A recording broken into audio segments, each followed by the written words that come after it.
Okay, so let's look at the previews for episode 4. Here we have Cersei saying she wants to reestablish the Seven Kingdoms. And for right now, she's winning the war. Uh, Turns out that she is not just this evil person sitting up there and knows nothing about war, as some people would think, but she actually is very cunning. I happen to think her relationship with the Greyjoys is going to fall apart and blow up in her face, and is going to be a major reason why she does lose. I do think that she's eventually going to lose. However, right now she's winning.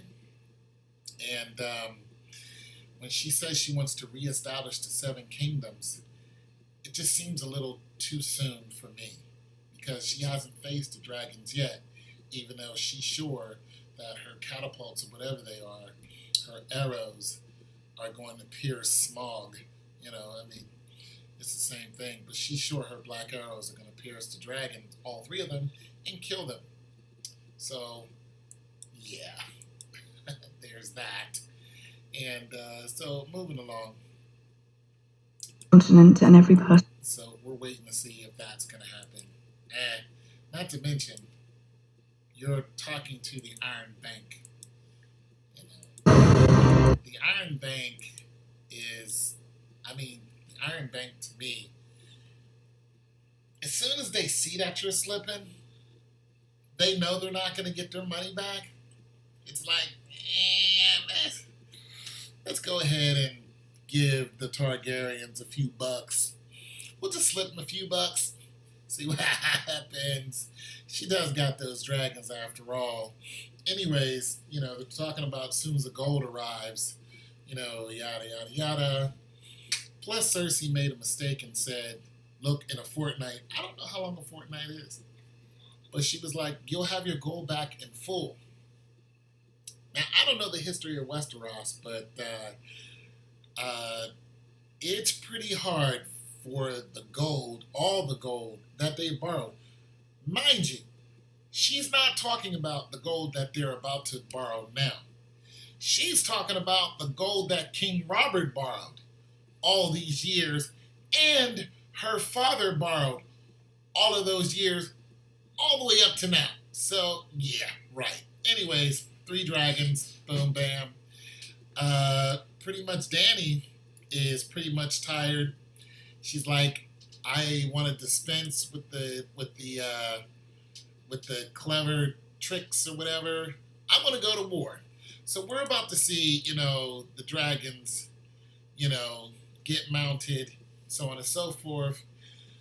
Jon Snow is still trying to get his obsidian, which I think he has successfully, or in the process of getting successfully. He still has to make it back to the north with obsidian before he gets attacked. Now, here we have the new field of fire, because that's what's going to happen once they happen upon these dragons and get the slinging arrows at them. Regardless, remember, who was it? King Mern, from the Tyrells, and now House Tyrell is in complete disarray. So, it's going to be like King Mern all over again. And I'm just going to put this out there. If Jaime's not careful, it's going to be over with. But I think Bronn of the Blackwater is going to get lit up. Somebody big is going to die. And sorry, Bronn, this might be your time to go. So there's that. Although Bronn had some feelings for one of the Sand Snakes. And if that girl is the same one that's down in the dungeon, she's going to die. Well, there is a potion, healing potion, right? I don't know. Bronn is Bronn of the Blackwater. He doesn't care about none of this, so I could see Bronn going down there and releasing her. So here it is, the Iron Bank again, and these guys, man, you know what? The interest on the loan alone is a mountain of gold, let alone everything Robert and her father has borrowed. So this is going to get ugly fast. And I really think that the Iron Bank is going to turn against them. That's just what I think. Because, yeah, dragons. Anyways, moving on. Try to get through this. It's where Danny is like, hey, I'm done with the fancy schmancy. I'm finished. Let's go. Dragon time. And nobody's standing in my way. This is where I think she's going to take Lady Orlanda's advice. She's like, look, if you're a dragon, be a dragon. Of course, Lady Orlanda is dead right now. You know what I'm saying? She's gone. She might do like Catelyn Stark and be uncat or un-Lady Orlanda and come back. Who knows? She might turn into a White Walker. I don't know. I'm just throwing that out there. But so it's dragon time, and it's time for Danny to get busy. It's time to see some magic. It would be pretty cool to actually see her attack Euron Greyjoy, because that's what she wanted to do. Now, I'm going to tell you what would be so dope. If she attacked Euron Greyjoy, and Euron Greyjoy doesn't fight with arrows. He doesn't fight with fire, trying to kill a dragon with fire. He doesn't sling none of that at her. What he does is he climbs up on the mast of his huge ship and calls down the storm on Daenerys Targaryen. Now, you can't tell me that wouldn't get you guys hyped. I would be screaming at the doggone television if that happened, because that would be the dopeness. You do know Euron is the storm. He's like, I am the storm. He's some type of warlock or some type of warding. He can control the weather. Now, we've always known that the Ironborn had some type of gift when it comes to the storm. Their ancestors slew the serpent Naga, right? Was that their ancestor who slew Naga? I don't know. It was one of them. Nah, that wasn't their ancestor. That was Baratheon's ancestor. Was it? I don't know. Yeah. Anyways, so we know they have some type of ability with water. And Euron Greyjoy has some type of, he has magic. Just like Dany, she can't be burnt. Euron Greyjoy cannot drown. They already tried that. He can't drown. You know, what is dead shall never die. What is dead shall never die. Anyways, moving on. Here we have Jon Snow, and pretty much he's going to mine the dragon glass. He's going to look for it, and volcanic obsidian. So pretty much Dany is like, hey, go look for it yourself. Might run into one of the dragons while he's down there. I have a funny feeling that he's going to run into something else while he's down there.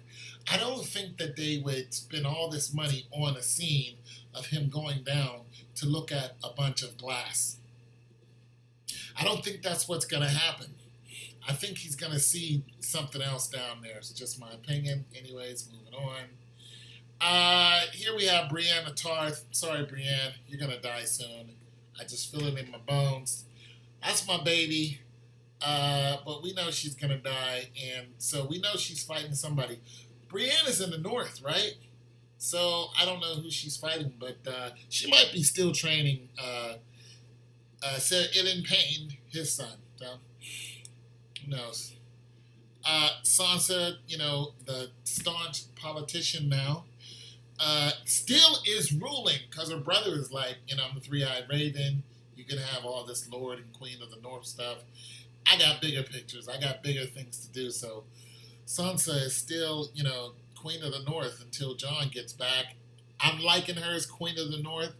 Finally seeing her grow up, you know, to who she really is. She's going to be as bold as her father and as wise as her mother. So, yeah. And it's dragon time, people. There's Drogo, the size of a 747 in a belly full of fire.